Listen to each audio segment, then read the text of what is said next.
Everyone to our online discussion today on digital contact tracing in the US, the EU, and Asia. My name is Sabine Muscat. I'm the Program Director for Technology and Digital Policy at the Heinrich Böll Foundation in Washington, D.C. We are very proud to jointly host this event today with the Center for Democracy and Technology. For them, it's actually the third installment of their webinar series on tech policy responses to COVID-19. And if you haven't seen the previous two, they're on their website as well.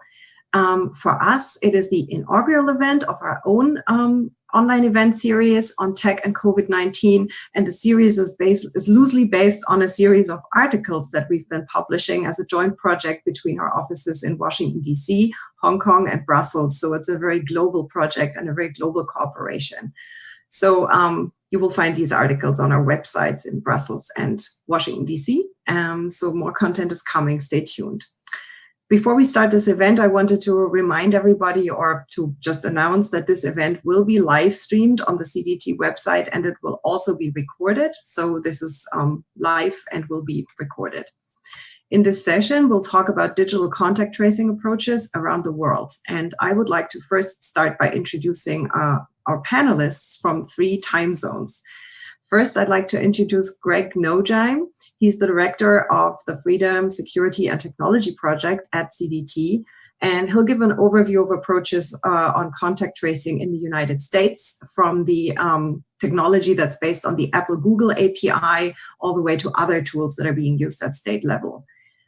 Dev Lewis is joining us from Shanghai, and he is a fellow and program lead at the Digital Asia Hub, and he'll talk about lessons learned from Singapore's Trace Together app, but he will also compare it to some more intrusive approaches across Asia, for example, India's Arogya Setu app, or he will also tell us whether or not China's health code is actually a contact tracing app or not. Then we have Frederike Kaltheuner. She is a tech policy fellow at the Mozilla Foundation. Some of you may know her from her previous job working for Privacy International and in the UK. And Frederike will give an overview over apps that are currently being introduced or delayed in European countries such as Germany, France, and the UK. And in 2 of these countries, the governments have decided that they will not use the Google Apple API. And Frederike will explain what that means. So before I give the word to our panelists, let me give you a quick overview of our topic. I mean, I know that many in the audience are experts on the issues already, so I'll keep it brief. What is contact tracing during an epidemic? It means that health authorities reach out to people who have been confirmed as infected, typically by phone, with the goal to verify and identify their contacts. The next step is then to notify these contacts and to determine how long they should self-isolate based on proximity and duration of the exposure. And of course, most countries that were able to contain or slow the spread of the virus also were very good at other aspects of this in terms of testing or in terms of enforcing social distancing. So contact tracing is just one element of epidemic control. But what is digital contact tracing? The hope now is, of course, that digital technologies can supplement manual contact tracing, and many countries are introducing apps that can send notifications to people who've been exposed. But can this be done in a way that is both effective and protective of personal data? And this is what we're trying to discuss. We're seeing a whole scale of more and less privacy intrusive approaches around the world and even within countries right now. So just to name the most important divisions here, the most important divides, some apps track GPS location data. Other apps don't. They just record a digital handshake via Bluetooth low energy technology. And that means that if my phone meets your phone and I get infected, then my phone will send a notification to your phone later that you've been in proximity with me. There is a debate over centralized versus decentralized storage. Should the data be stored at a central government or public health location, or should data just remain on the user's individual's phones? There is debates about the duration of storage. How long should these data be stored if they're stored? When should they be deleted? Should these apps self-destroy after the epidemic is over? There's questions about data access by public health authorities. Should they have access to the data or not, and in which format? There is a debate about whether participation in these apps should be mandatory or voluntary. And There's also a lot of apps that are hybrids, I want to say. They do contact tracing, but they also do some other things as well. They have add-ons, if you will, for symptom tracking or voluntary data donation, whatever. So our speakers will talk about where their regions stand on this scale from most intrusive to least intrusive or to privacy protecting, and what the experience are that they're making. So the speakers will talk for about 25 minutes. After that, I will moderate a short discussion with the speakers, and then we plan to leave 20 minutes to take questions from the audience. If you do have a question, please submit it through the Q&A at the bottom of your screen. And it would be nice if you could, when you type in your question, also identify who you are and your organization. However, if you wish to remain anonymous, that is also a possibility, but then you should also let us know so we do not by accident mention your name then when we take the question. My colleague Carl Roberts, our head of communications, will moderate the questions from the audience at the end of the session. And with that, I'd like to hand over to my co-host Greg, who will explain where the US is at and what Google and Apple are doing. Thank you. Thanks, Sabine. I really appreciate the opportunity to be here, and it's a pleasure to co-host this with the Böll Foundation. Center for Democracy and Technology, my organization, is a nonprofit organization. We're based in Washington, D.C. We have an office in Brussels.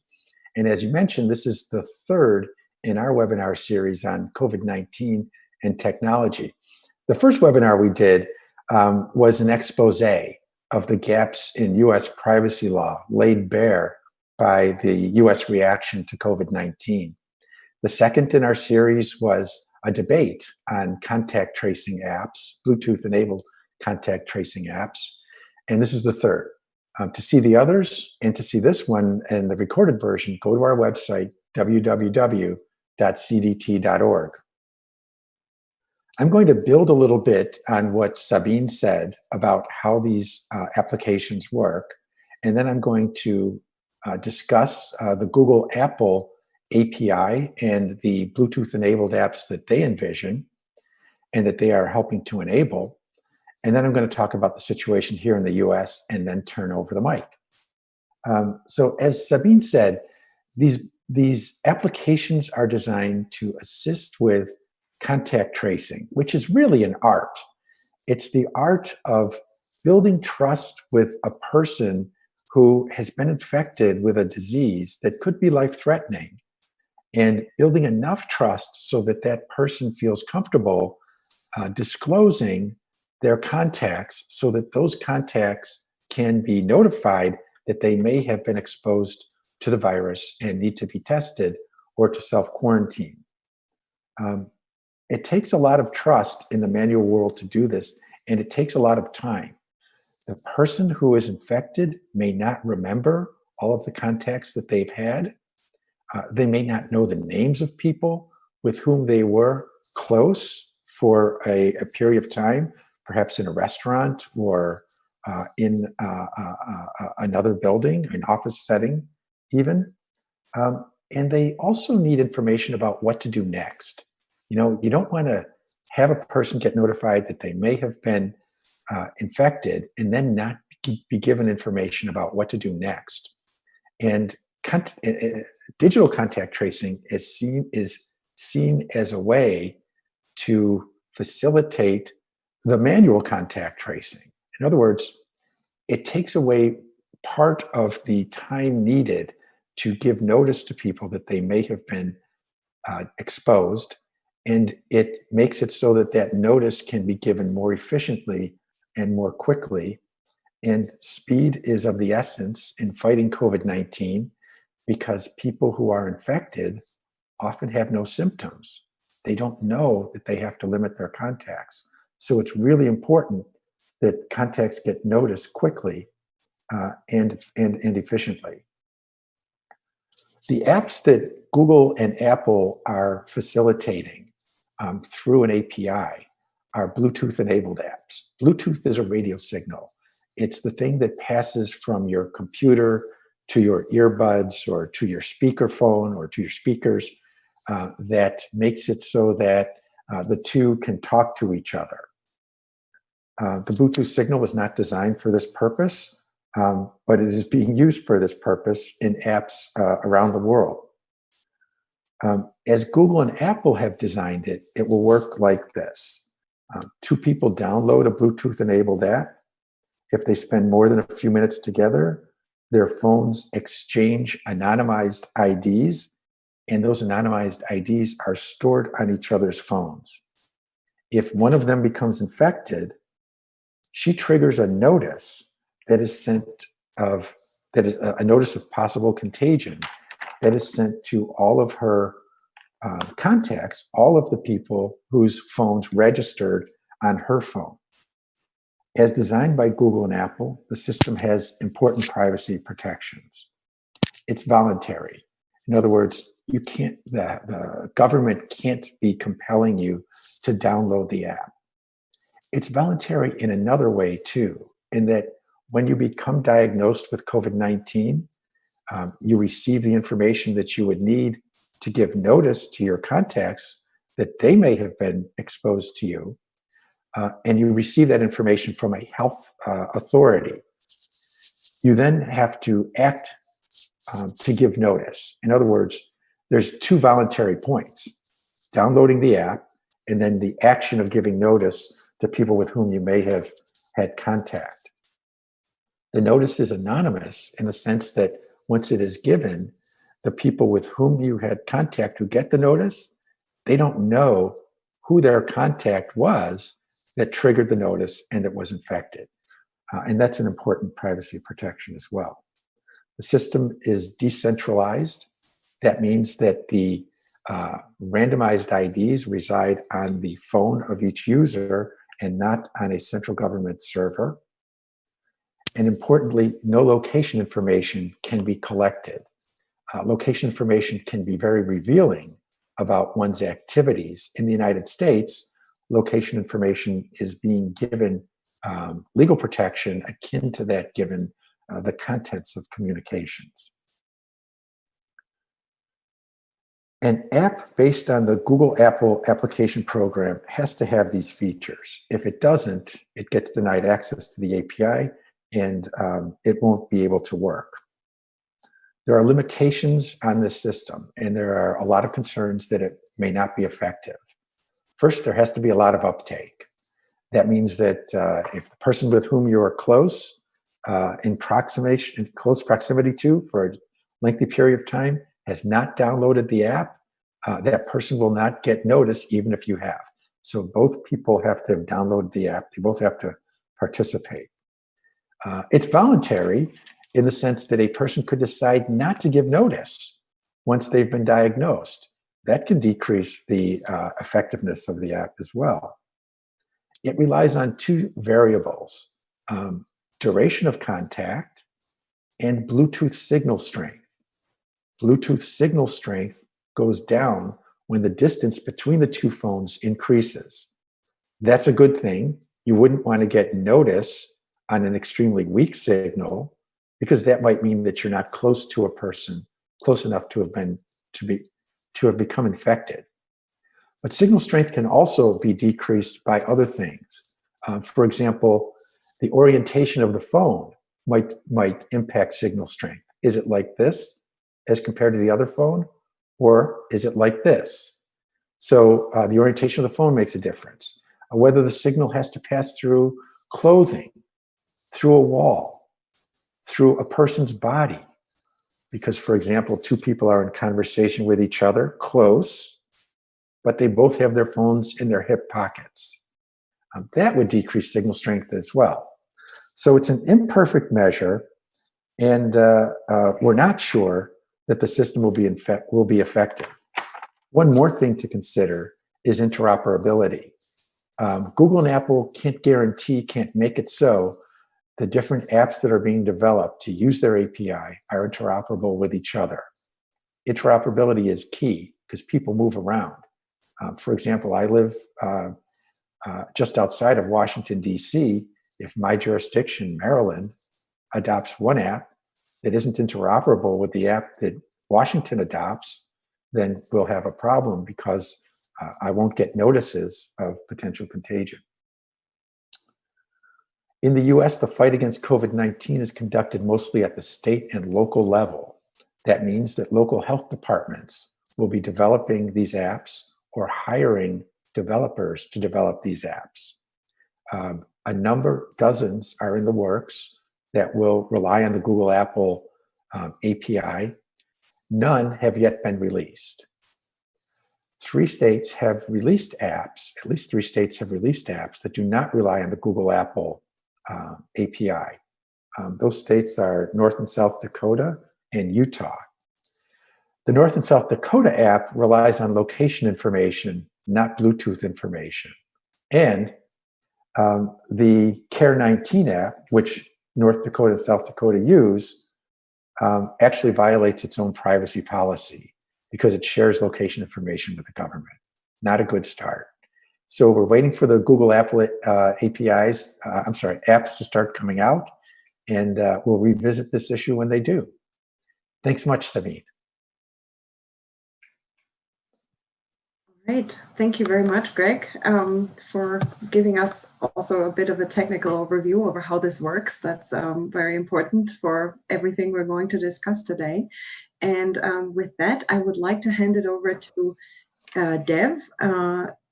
Asia was the first continent that made experiences with these apps. And I think a lot of our apps are now in some way, shape or form being modeled on Singapore's app, the Trace Together app.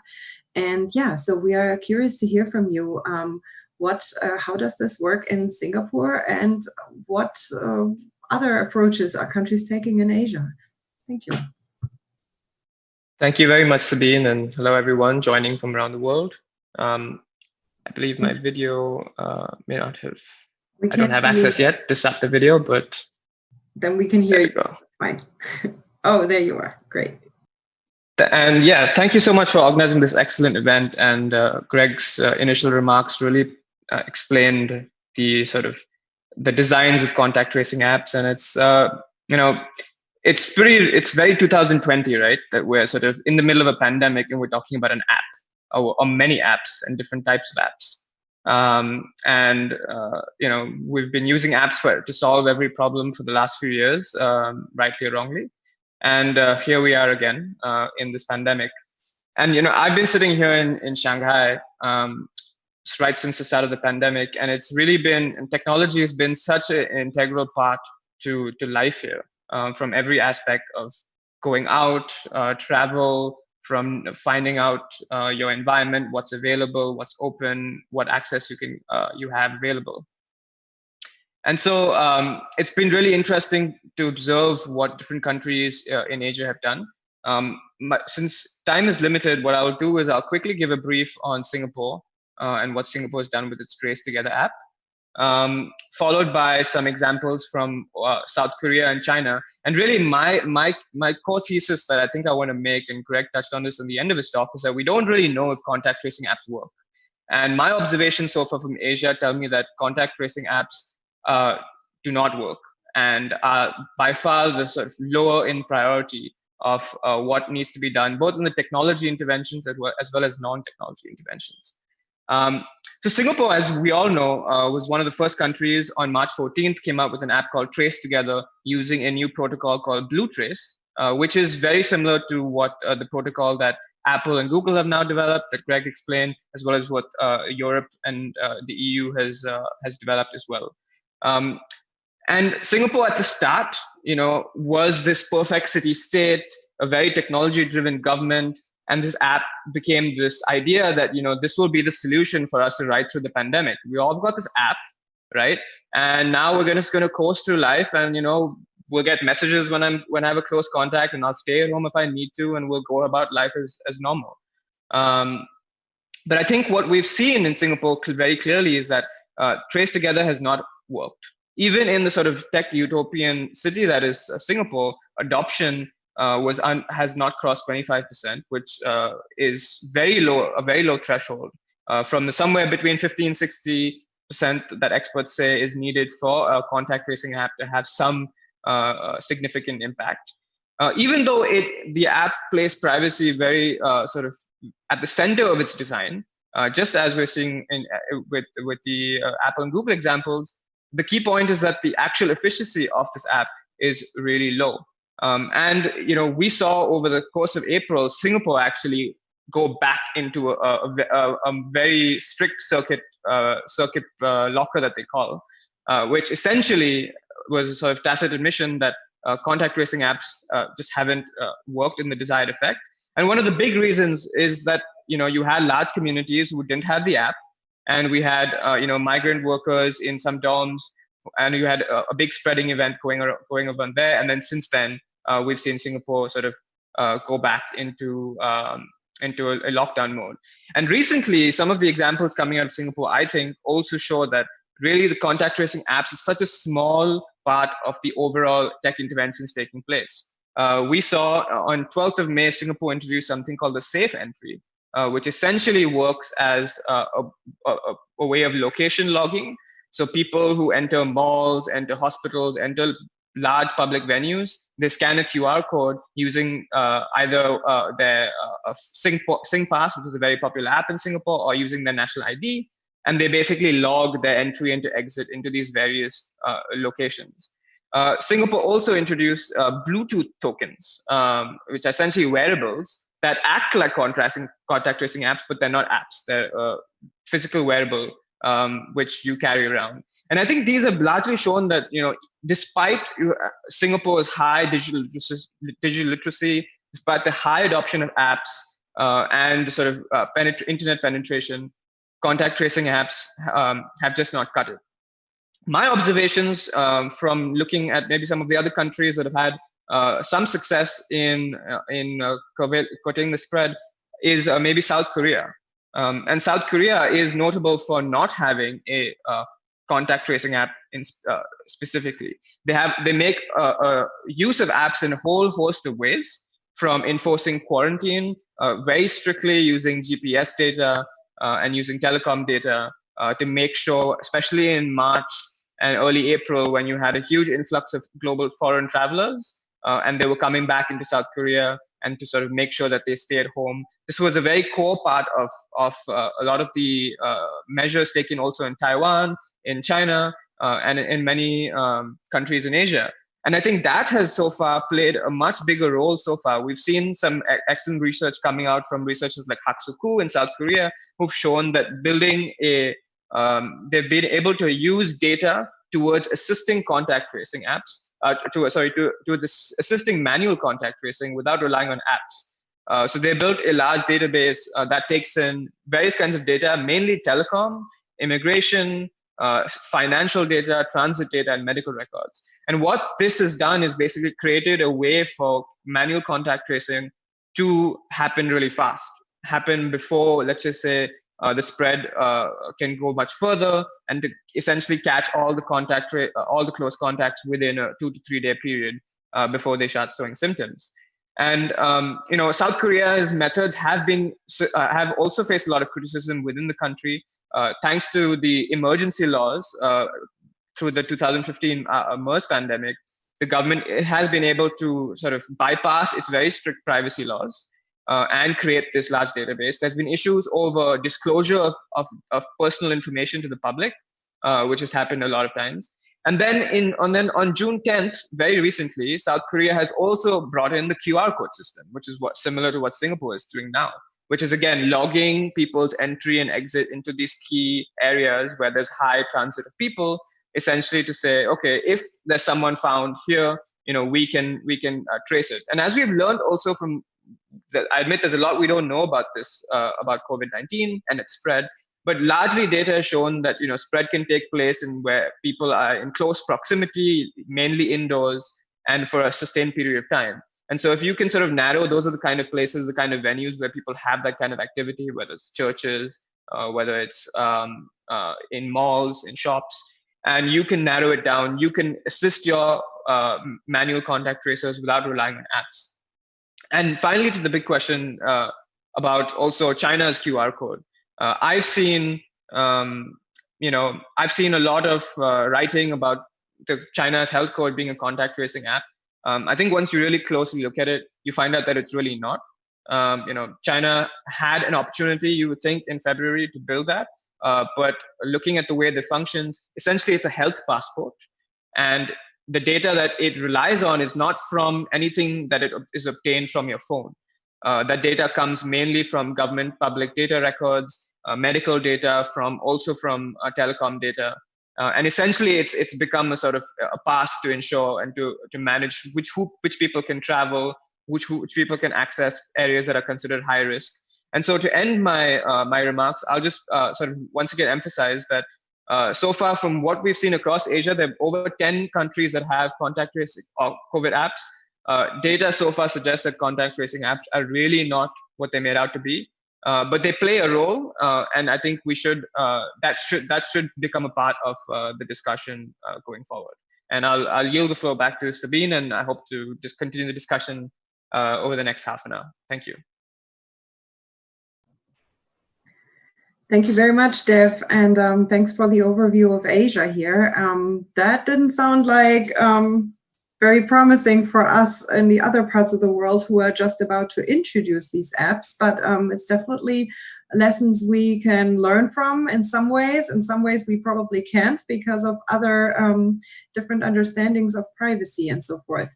So with that, I would hand it over to Frederike. She will talk about Europe, where apps are currently being released, and it's rather confusing because every country is using a different approach here. But of course, in Europe, everybody has to abide by the General Data Protection Regulation, GDPR, and how that works. I'm curious to hear that, Frederike.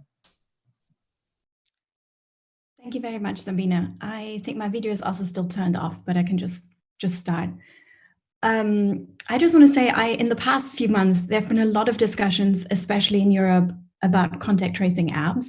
And there was a point in time when I felt quite uncomfortable about this, because I felt the amount of discussion dedicated to this to these apps stands in no proportion to the role they actually play. And I have to follow what epidemiologists say, who all sort of seem to express that they could potentially play a part, but they're always one piece of the puzzle. So there's been a lot of conversation in the tech community about contact tracing app. And I also want to reiterate to say that the concept comes from epidemiology, and I don't feel comfortable to assess or even judge if they are useful. And I think we need to trust the assessment of scientists there. Something that's also kind of important, in normal times, contact tracing apps, by definition, are an incredibly invasive technology. In normal times, it would be unthinkable that governments introduce such an app, which means that sort of like following the human rights standards for privacy, all of these apps need to meet at least 3 criteria, which is they need to be lawful, they need to be necessary, and they need to be proportionate. All of these apps come with a number of assumptions. They assume that people have a phone and that they have a phone on their own. This is not always a given. They assume that people can get tested. I'll talk a little bit more about this later. And they assume that people can take necessary actions, which is to isolate when they need to. And that's also not a given for everyone. A lot of the focus has been on privacy and security. And I want to add that this is just one aspect. Another really important aspect is justice, inclusivity, and equity of these apps. So who can use these apps? Poor people or people who can't afford expensive phones often use phones that run on older versions of Android. And that's been a huge issue in several countries. Another question is, what happens if you don't use the app? What happens if you don't have a phone? Is there the risk for function creep?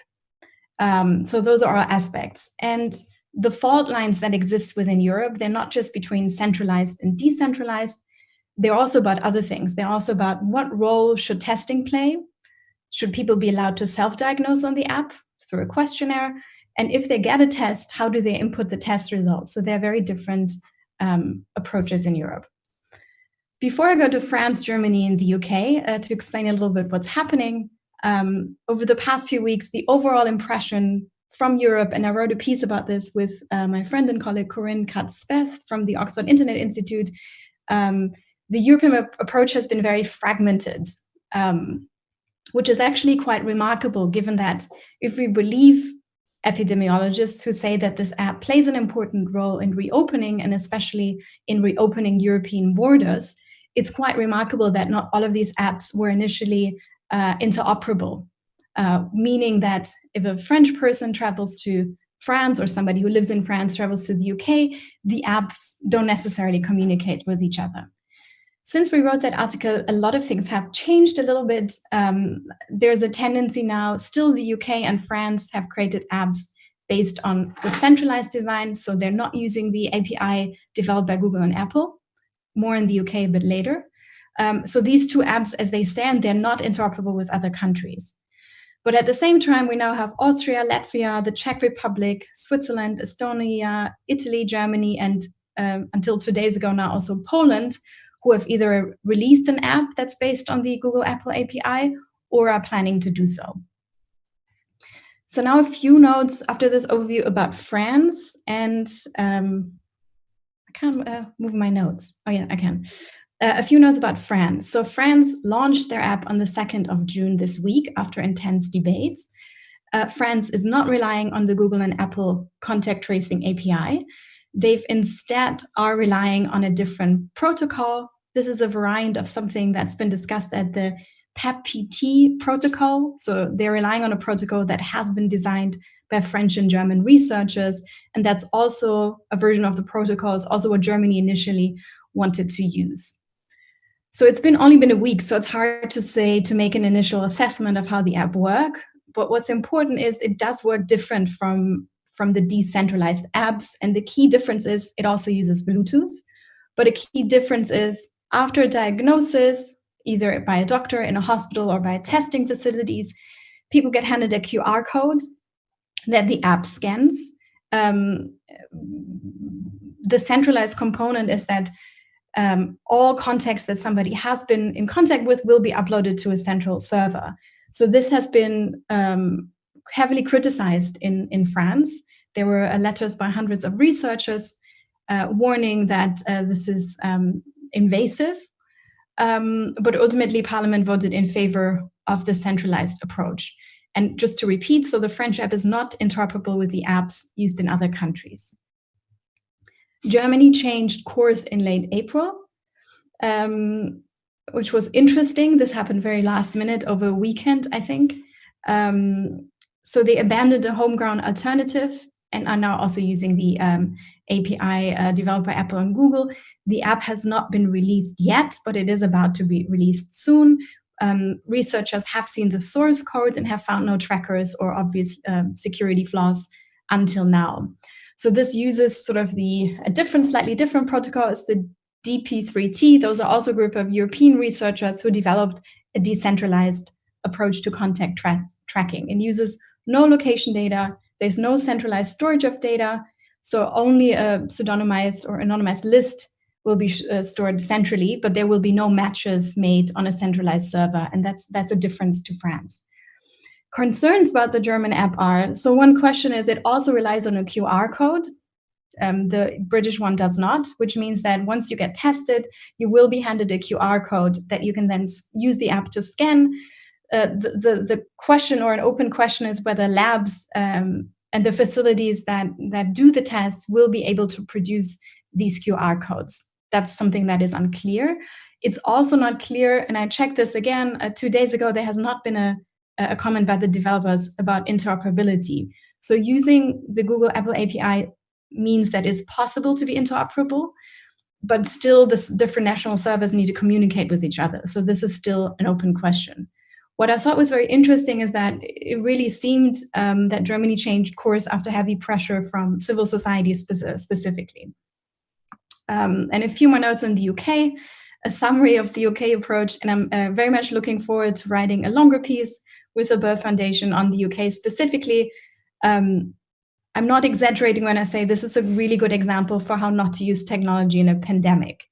So the UK has started a trial of a contact tracing app in May, and there have been severe problems. So analysis by Privacy International found trackers in the app. That's absolutely a no-go in any health app. There have been wide-ranging security flaws detected.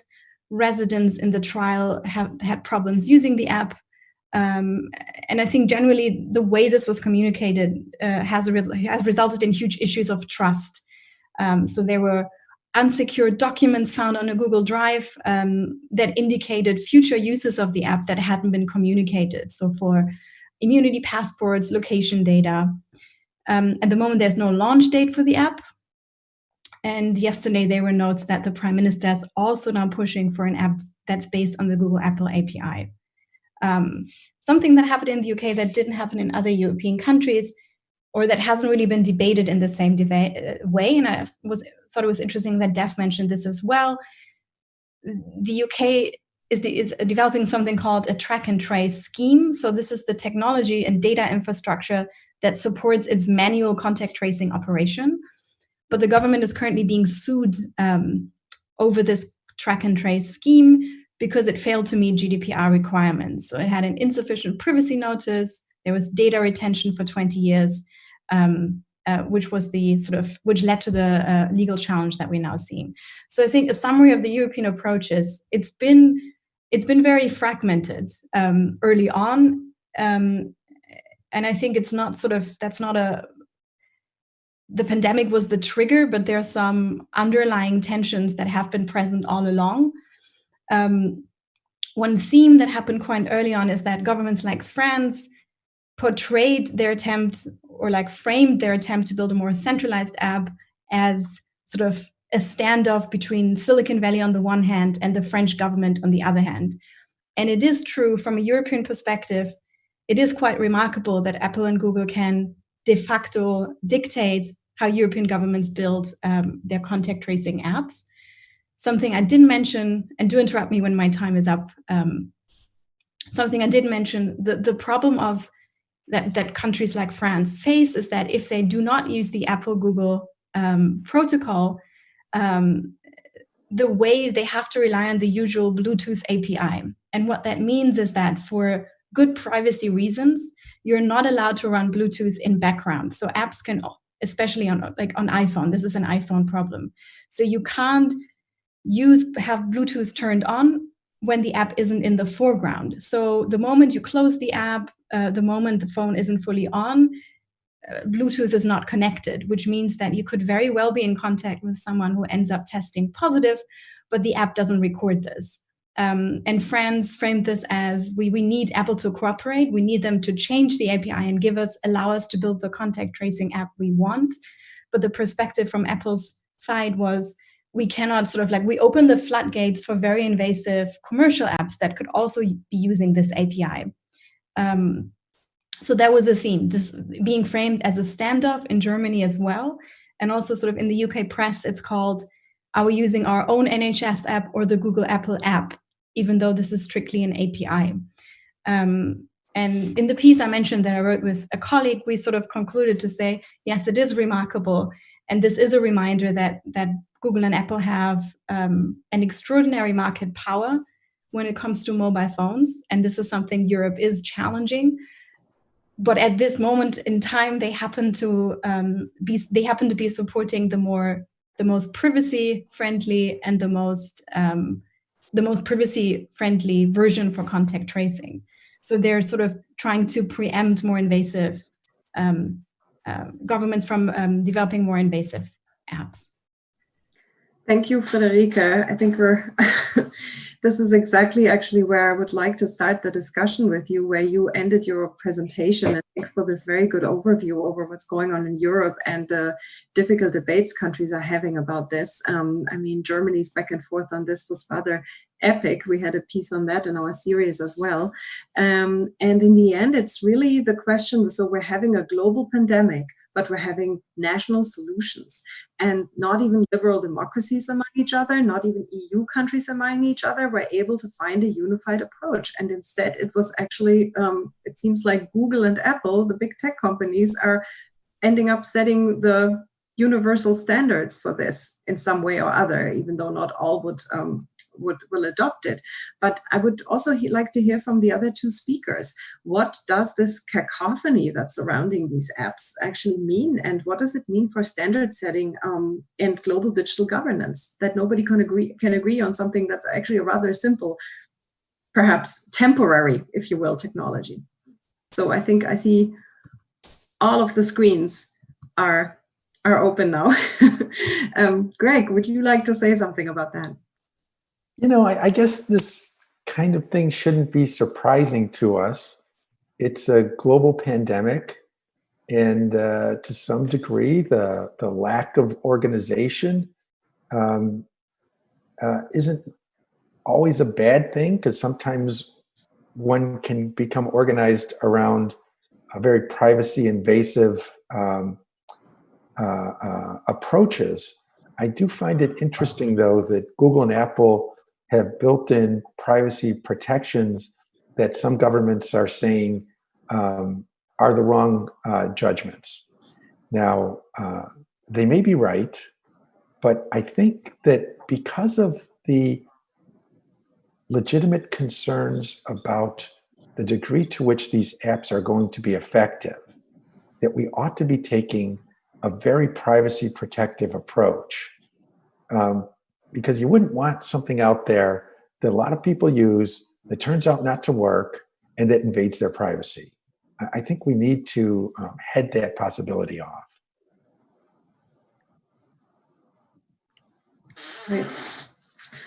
Dev, did you want to comment on this, or is in your region the Google Apple API will not be such an issue? Which Asian countries are even using it? So far, none. We've seen about 9 countries come up with their own versions of the contact tracing app, and none of them use the Google Apple API.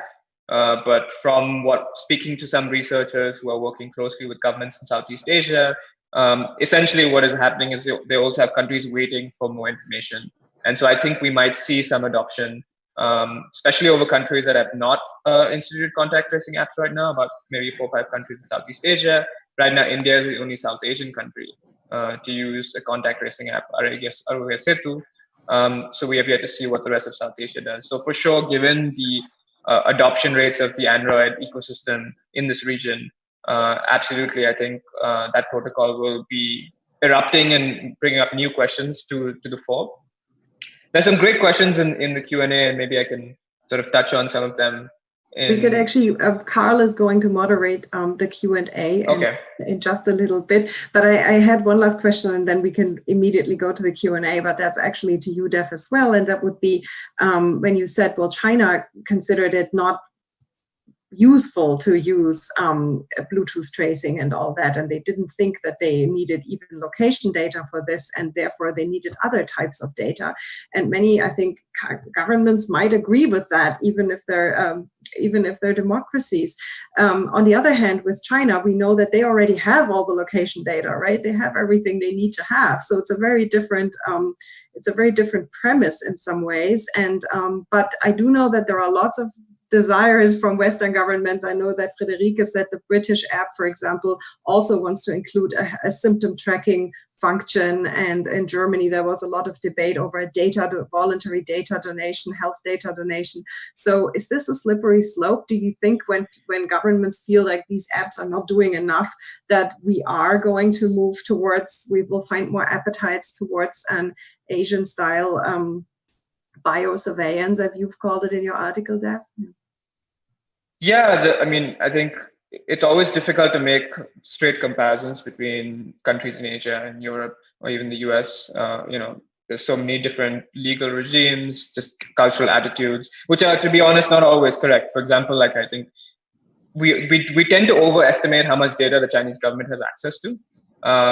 And often, and more times than not, they actually, would dream of the kind of access that I think some of the reports ascribe them to having. And I think with the health code, I think what's interesting is that we've seen the adoption at unprecedented levels. 900 million people using them, and as per data that we have released as of early May, each person has used it 8 times. That's pretty astounding figures. And I think what that has basically now laying the groundwork in China, and this is now what the concerns are with privacy, is that what happens next? When is the stat go off?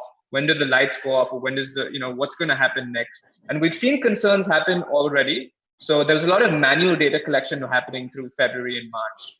Pen, paper, writing, contact numbers, and ID numbers. And so you had a lot of a rise in cybercrime and phone theft happening with this information being leaked because you don't have strong data protection standards and protocol for data collectors to follow.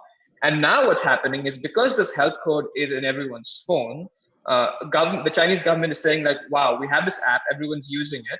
Can we do more things with it? Can this become a gateway towards e-healthcare? And same thing's happening in India as well. Basically, we have now we have this infrastructure. Now we have people who are building the habit of using it. Can we do more with it? And to be completely objective and balanced, healthcare in both these countries are broken. And absolutely, governments need to be doing more for healthcare. But the problem is that there's no protocol right now for how to manage the store of data. There's no clear protocol for what happens to the data when the pandemic's over. They say some of the data is going to be deleted, but there's no real, there's no official answer. Okay. And that's what is actually causing a lot of alarm right now in the region. Mm-hmm. Thank you, Dev. I think Frederike wanted to weigh in on this one real quick, and then we'll definitely have to get to the audience questions because we have a lot of them I can see. Okay. So.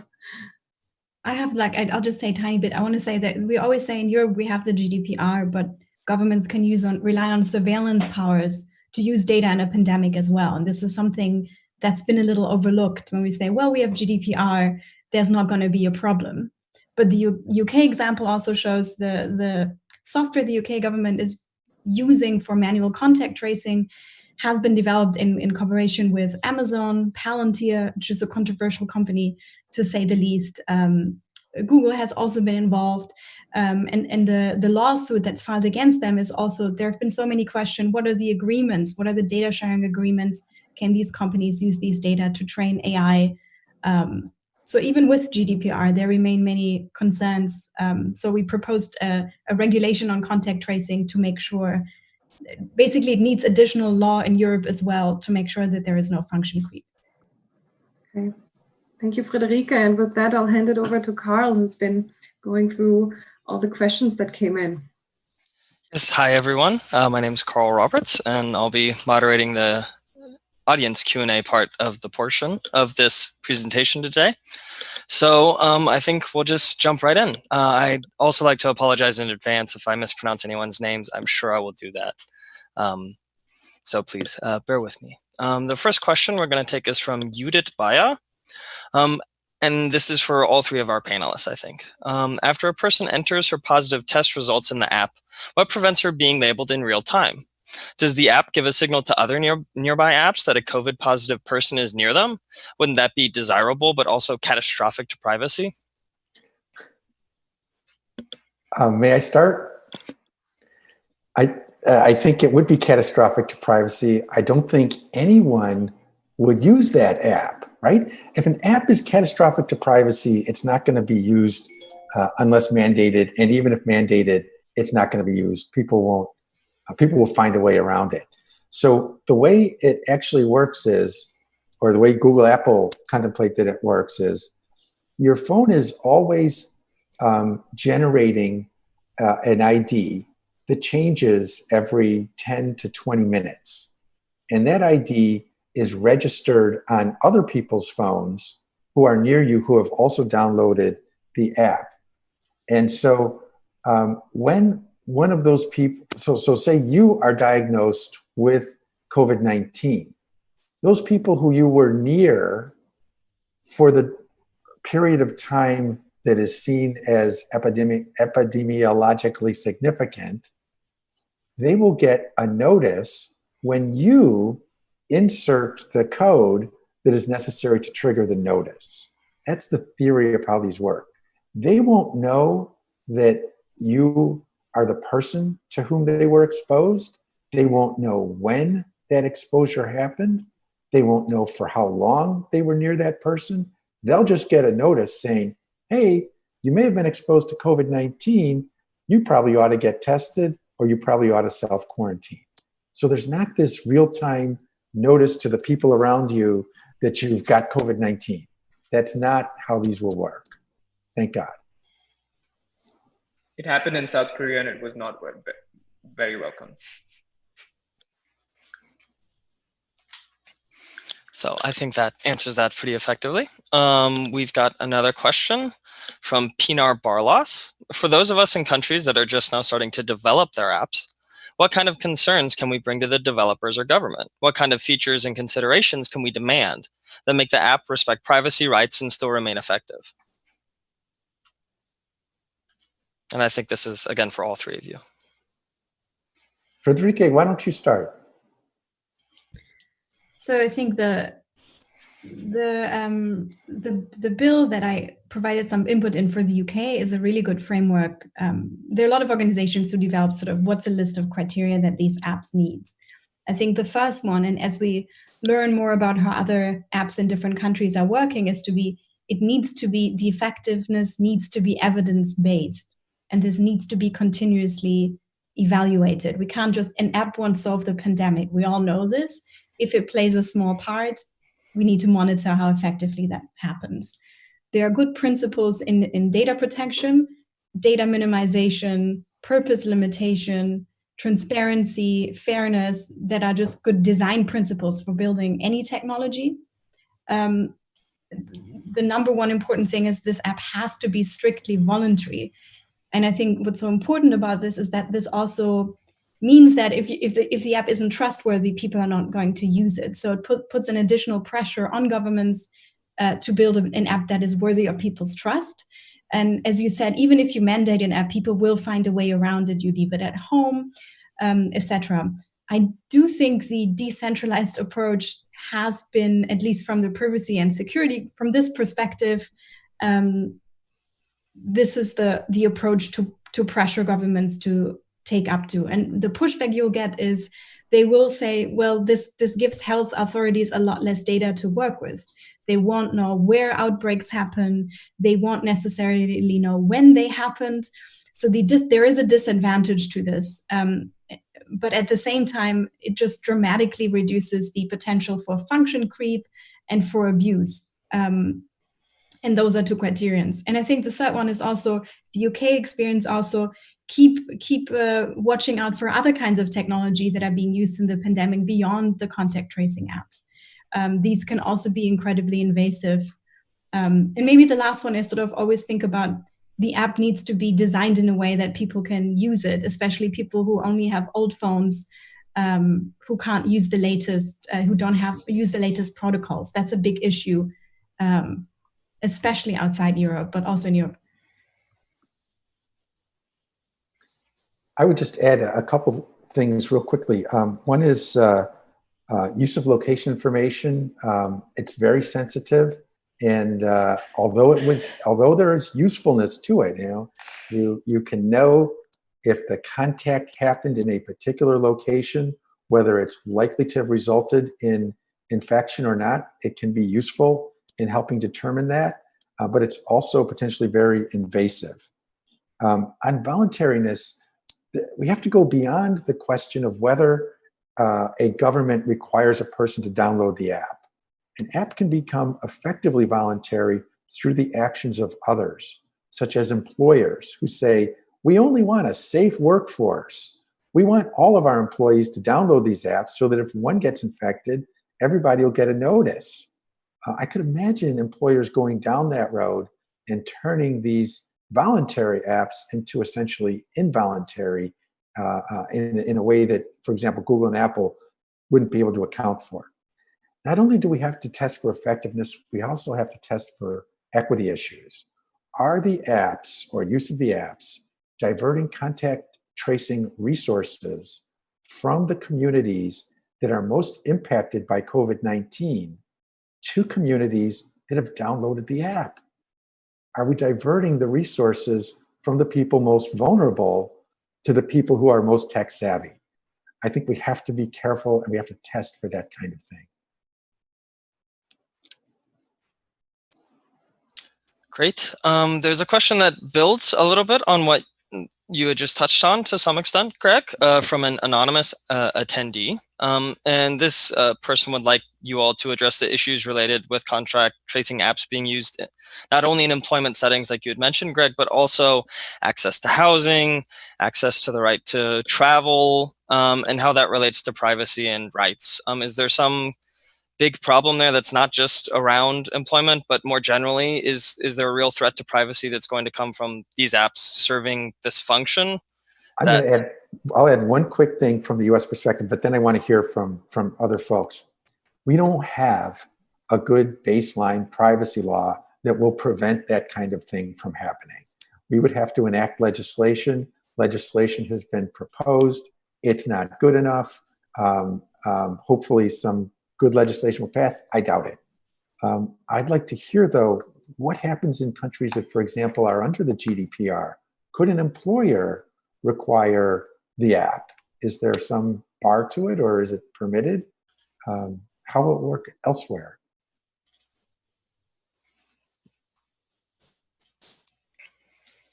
So the advantage is that with a baseline privacy law, you end up being better protected. And you're not just better protected from there's the government, there's your employer, insurance companies. So there are different entities that have no business in knowing necessarily your health status, or knowing your health status could lead to disadvantages.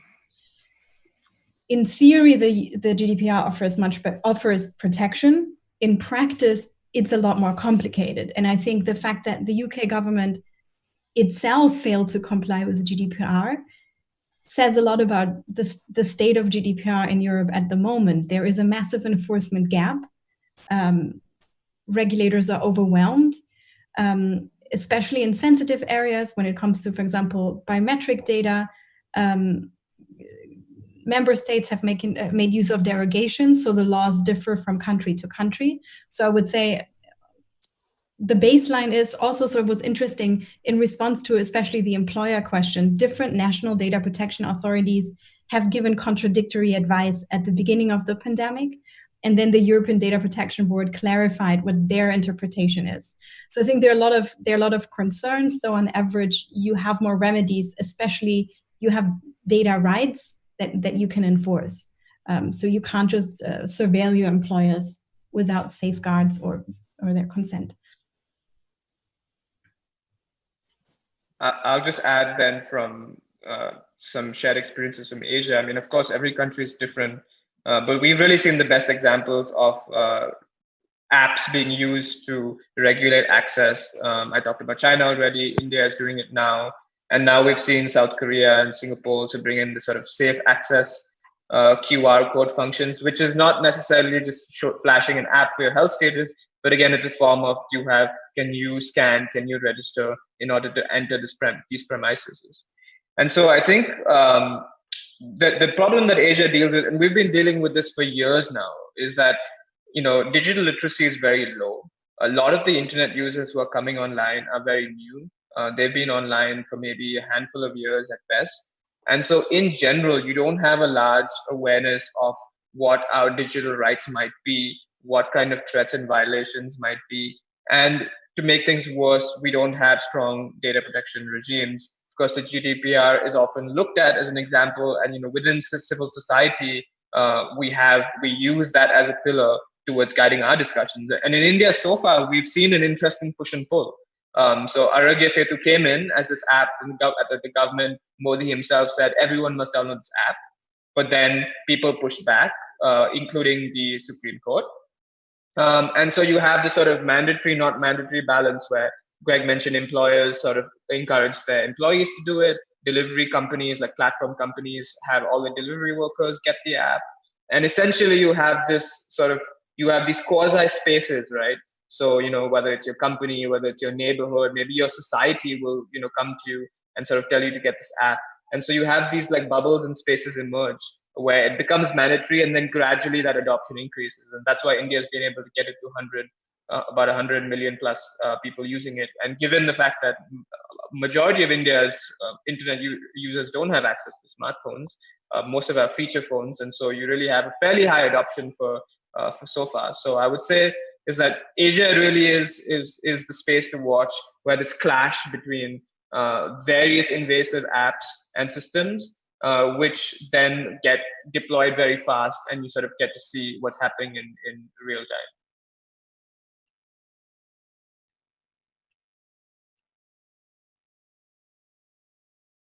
time. What do you think, Carl? Do we have time for one more question, or should we wrap up on time? Because now it's 10 o'clock here. If all the panelists agree, I think we can take one more question. Great. So I think something related to that question that I think is also important and that we do need to consider comes from James Jerzanowski. James from the US. Right now, Apple and Google is for public health authorities. Will Apple and Google open up the APIs for providers and payers, as the goal is to reduce spread in the community and reduce impact to healthcare resources? I think also more broadly, like, how should we deal with organizations that do have a vested interest in knowing the spread, knowing if people have it, instead of these kind of groups like an employer where it does seem to be a clear breach of privacy? How should we go about data privacy around COVID in that field? One of the problems that they are trying to account for, Google and Apple, is false notices. You wouldn't want a person to be able to persecute other people by sending a false notice that the person had COVID-19 and that the people around them should self-quarantine or go get tested and be put into a very, a state where they're very worried. So the way that they are planning to do this is that you'd have to have a health authority give you a code or do the actual trigger of the notice. You do the trigger of the notice, but you couldn't do it without the health authority and their participation. I think that's probably a good protection, as opposed to having others be able to trigger those notices without the participation of health authorities.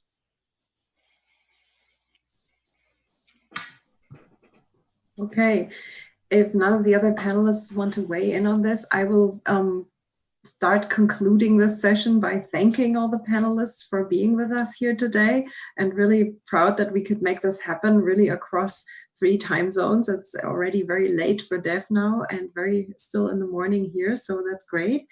And I think what the debate showed has been that yeah, we can really see a lot, we can learn a lot from this contact tracing app and from the debate over it. And I think in the worst case, we will see function creep all the way to biosurveillance, as you have described. And it's important, therefore, to have these debates on how to protect privacy when using such unknown digital tools. But in the best case, we can say that, well, this has triggered or renewed the debate over privacy from all the way from India, where there has been incredible civil society interaction and actually pressure and pushback on this very intrusive Arogya Setu app, and they had to backtrack on it. And so that's actually I think it's a good development in India, and also in Europe.